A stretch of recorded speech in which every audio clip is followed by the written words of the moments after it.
Dear student, आज के lecture में हम क्लास 10th का जो चैप्टर नंबर 8 है त्रिकोणमिति का परिचय, ठीक है। त्रिकोणमिति का परिचय में जो प्रश्नावली 8.1 है उसके बेसिक कॉन्सेप्ट को हम देखेंगे, ठीक है। जो प्रश्नावली 8.1 का परिचय है उसके बारे में आपको समझाएंगे और देन एक्सरसाइज 8.1 के एग्जाम्पल सॉल्व करेंगे, ठीक है। देखिए ध्यान से लेक्चर को आप। सबसे पहले देखिए त्रिकोणमिति बेसिकली होती क्या है वो हम आपको समझाएंगे, ठीक है। तो देखिए ध्यान से, त्रिकोणमिति, ठीक है। त्रिकोणमिति ध्यान से समझना है, एक एक चीज बिल्कुल बेसिक कॉन्सेप्ट से लेकर समझाऊंगा। त्रिकोणमिति, ठीक है, जिसको इंग्लिश में बोलते हैं ट्रिग्नोमेट्री, ट्रिग्नोमेट्री, ट्रिग्नोमेट्री, ठीक है। तो इसका मतलब क्या होता है, इस वर्ड का मतलब पहले आपको समझना जरूरी है, ठीक है। तो सबसे पहले यहाँ पर आपको ध्यान देना है। देखिए इसको हम 3 भागों में बांटते हैं। पहले सबसे पहले इससे बनता है ट्राई, TRI, ट्राई, ये ट्री बोल सकते हैं आप। गोन, GON, गोन, ये ग्रीक भाषा का शब्द है, ठीक है। एंड मेट्रोन, मैट्री से हम बोल सकते हैं मेट्रोन, ठीक है। तो इसको इस प्रकार से डिवाइड किया जाता है, ठीक है। ट्रिग्नोमेट्री को 3 शब्दों में डिवाइड किया जाता है, ट्रिगोन मेट्रोन, ठीक है। ट्री का मतलब होता है 3, क्या होता है इसका मतलब हिंदी में 3। गोन का मतलब होता है भुजाएं, ठीक है। पहले इसके नाम का जो मीनिंग है वो समझिए ध्यान से, भुजाएं। और मेट्रोन का मतलब होता है मेजरमेंट, मतलब मापना। हिंदी में क्या बोलते हैं, मापना। त्रिभुज की 3 भुजाओं को मापना, ठीक है। त्रिकोणमिति क्या करती है, त्रिभुज की 3 भुजाओं को मापती है। अब कौन सी त्रिभुज की बात कर रहे हैं हम, समकोण त्रिभुज की, ठीक है। राइट एंगल ट्राइंगल की तीनों साइड का मेजरमेंट करने के लिए हम ट्रिग्नोमेट्री का यूज करते हैं, ठीक है। तो यही बात हम यहाँ पे लिखेंगे, डेफिनेशन लिखेंगे पहले, तो वो आपको ध्यान से समझना है, ठीक है। चलो तो डियर स्टूडेंट, त्रिकोणमिति की परिभाषा यहाँ पे लिखते हैं पहले। तो सबसे पहले आपको हेडिंग गिननी है त्रिकोणमिति, त्रिकोणमिति, ट्रिग्नोमेट्री। तो देखिए ये होता क्या है, आपको यहाँ पे लिखना है गणित की वह शाखा, गणित की वह शाखा, गणित की वह शाखा जिसके अंतर्गत, जिसके अंतर्गत एक समकोण त्रिभुज, एक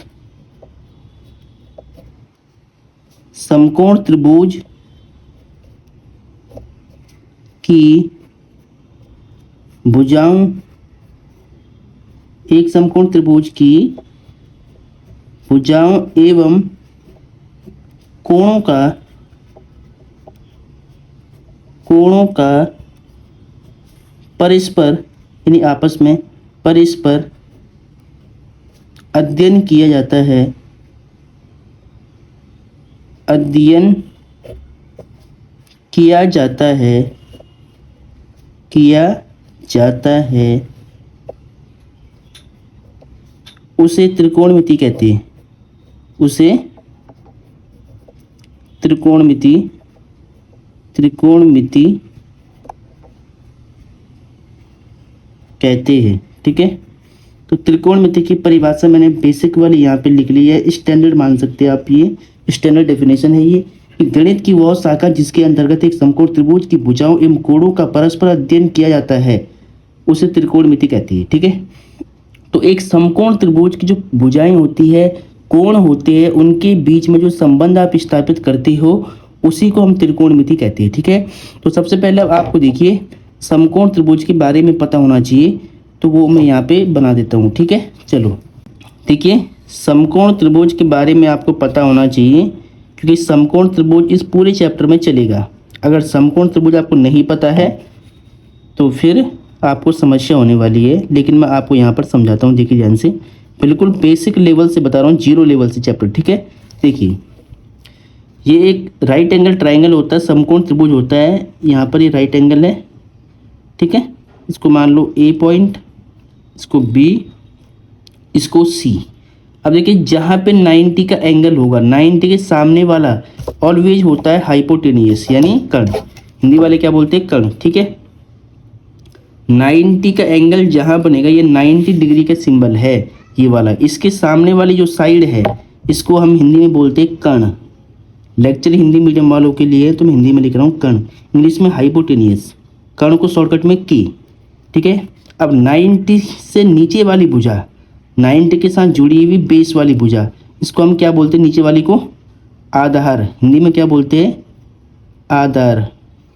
बेस इंग्लिश में बेस, आधार को शॉर्टकट में ए। ठीक है, अब देखिए 90 के सामने जो भुजा है, परपेंडिकुलर जो लाइन है, इसको हम बोलेंगे सिंपल भाषा में लंब। ठीक है, क्या बोलेंगे, लंब। अब पहचानना कैसे लंब है, देखिए ध्यान से। मान लो आपको एक एंगल दिया हुआ, मान लो मैंने ये वाला एंगल ए को मान लिया थीटा, एंगल को रिप्रेजेंट करते हैं थीटा सिंबल से। ठीक है, ये जो मैंने सिंबल बनाया है इसको बोलते हैं थीटा, इसका नाम क्या है, थीटा होता है। क्या होता है, थीटा।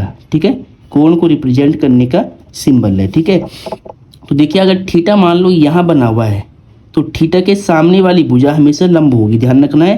थीटा मान लो आप यहाँ ले रहे एंगल तो इसके सामने वाली भुजा लंब होगी। अगर थीटा मान लो यहाँ होता बना हुआ तो इसके सामने वाली भुजा ये लंब होती, पास वाला आधार होता, सामने वाला कर्ण होता।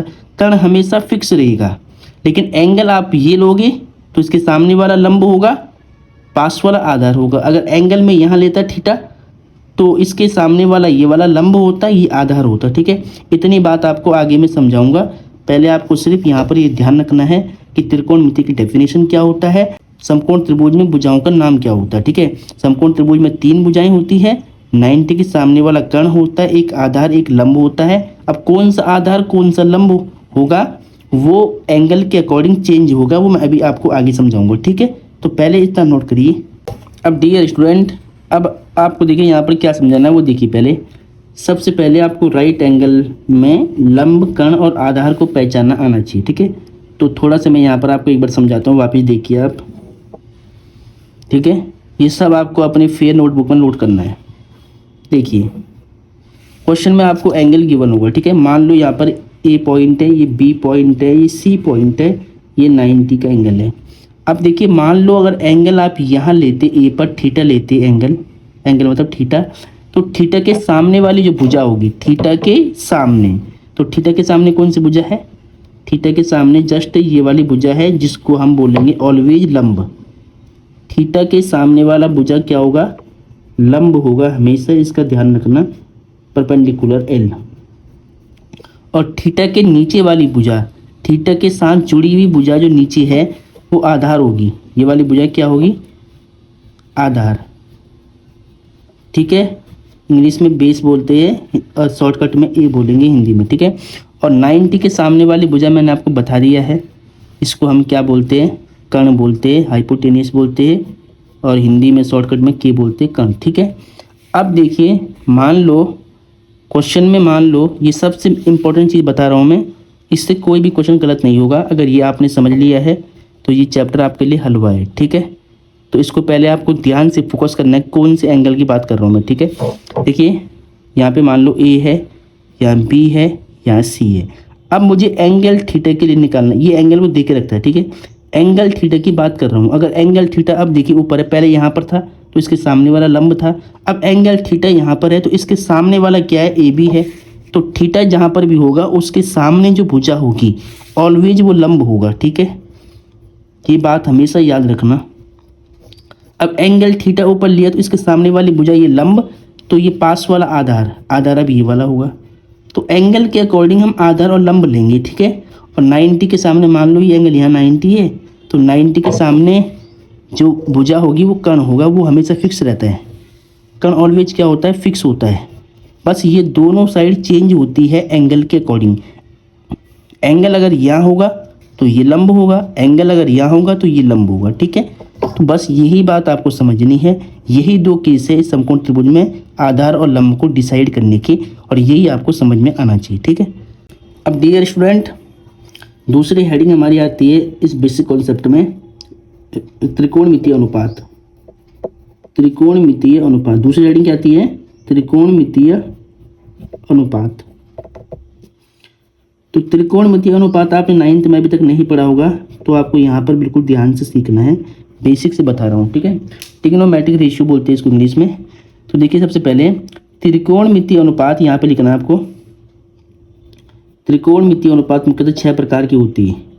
त्रिकोणमितीय अनुपात, त्रिकोणमितीय अनुपात मुख्यतः 6 प्रकार के होते हैं, ठीक है, 6 प्रकार के होते हैं। तो त्रिकोणमितीय अनुपात 6 प्रकार के होते हैं। पहले आपको इनके नेम याद रखने हैं। अब नेम क्या होता है, देखिए सबसे पहले होता है साइन थीटा। यहाँ पर थीटा क्या, एंगल है, इनके आगे एंगल दिया होता है तो वो थीटा है यहाँ पर, ठीक है। दूसरा होता है कॉस थीटा, इसको मुझे याद करना है उंगलियों पर, ठीक है। पहले साइन थीटा, कॉस थीटा, उसके बाद टेन थीटा, उसके बाद कॉट थीटा, उसके बाद सेक थीटा, उसके बाद कॉसेक थीटा। ये 6 प्रकार के होते हैं, ये इनकी शॉर्ट फॉर्म है, ठीक है। तो साइन थीटा देखिए, अगर इनकी फुल फॉर्म आपको लिखना है, देखिए हमें सिर्फ क्वेश्चन में ये शॉर्ट फॉर्म यूज करनी है, इनकी फुल फॉर्म एमसीक्यूज में आ जाती है। तो मैं लिख लेता हूँ, साइन का तो साइन ही होता है, SINE साइन, और कॉस थीटा का होता है कोसाइन, और टेन थीटा का फुल फॉर्म होता है टेंजेंट, और कॉट थीटा का होता है कोटेंजेंट, कोटेंजेंट, सेक का होता है सेकेंड, और कोसेक थीटा का होता है कोसेकेंड, कोसेकेंड, ठीक है। तो इनकी फुल फॉर्म आप याद रखना है, क्वेश्चन में हमें केवल शॉर्ट फॉर्म यूज करनी है, लेकिन आगे कुछ एमसीक्यूज और ट्रू फॉल्स में आपको ये फुल फॉर्म यूज करनी पड़ेगी, तो वहाँ पर आपको इनकी फुल फॉर्म भी याद होनी चाहिए, ठीक है। तो त्रिकोणमितीय अनुपात मुख्यतः 6 प्रकार के होते हैं, जिनको हम शॉर्ट में क्वेश्चन में sine, cos, tan, cot, sec, cosec theta use करेंगे, और फुल फॉर्म इसकी sine, cosine, tangent, cotangent, secant, cosecant, ये इसकी फुल फॉर्म होती है, ठीक है। तो इतनी बात आपको पहले समझ में आनी चाहिए। अब डियर स्टूडेंट, ये 6 प्रकार के अनुपात जो मैंने अभी आपको लिखवाई, sign, cos, tan, cot, sec, cosec, इनके फॉर्मूले आते हैं अब, ठीक है।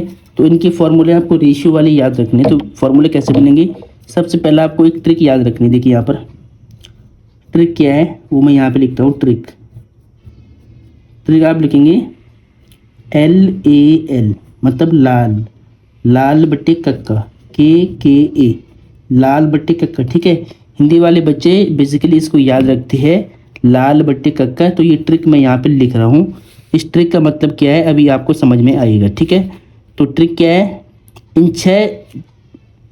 इन छह त्रिकोणमितीय अनुपातों का जो फॉर्मूला याद करना है, तो ये ट्रिक आपको याद करनी पड़ेगी। इस ट्रिक से आप सभी फॉर्मूले बना देंगे, ठीक है। देखिए क्या होती ट्रिक, लाल बट्टे कक्का होती है। इसमें देखिए सबसे पहले L फॉर लंब, A फॉर आधार, L फॉर लंब, K फॉर कर्ण, K फॉर कर्ण, A फॉर आधार, ठीक है। तो सबसे पहले जो फॉर्मूला आता है वो साइन थीटा का आता है, ठीक है। तो देखिए अब ये ट्रिक इस्तेमाल कैसे करनी है, वो देखिए जो L/K है पहले से, ठीक है। ये जो पहले वाला रेशियो आप देख रहे हैं, ये वाला, ये होता है साइन थीटा का फॉर्मूला। उसके बाद दूसरा वाला A/K कॉस थीटा का होता है। तीसरा वाला L/A टेन थीटा का होता है। इसका उल्टा रिवर्स A/L ये होता है कॉट थीटा। K/A ये होता है सेक थीटा। उसके बाद K/L कॉसेक थीटा, ठीक है। इस ट्रिक से आप इन चारों के फॉर्मूले याद कर लेंगे। इस ट्रिक आप साइड में लिख देना, ठीक है। देखिए सबसे पहले साइन थीटा, तो साइन का मैंने क्या बोला, लंब बटे कर्ण, L/K, L/K का मतलब क्या है, L फॉर लंब, K फॉर कर्ण, लंब बटे कर्ण, ठीक है। तो साइन थीटा का फॉर्मूला क्या होगा, लंब बटे कर्ण, ये बात आपको याद रखनी है। दूसरा कॉस थीटा, कॉस थीटा का फॉर्मूला क्या होता है, A/K, सेकंड वाला कॉस है, A/K मतलब A फॉर आधार, K फॉर कर्ण, आधार बटे कर्ण, ठीक है।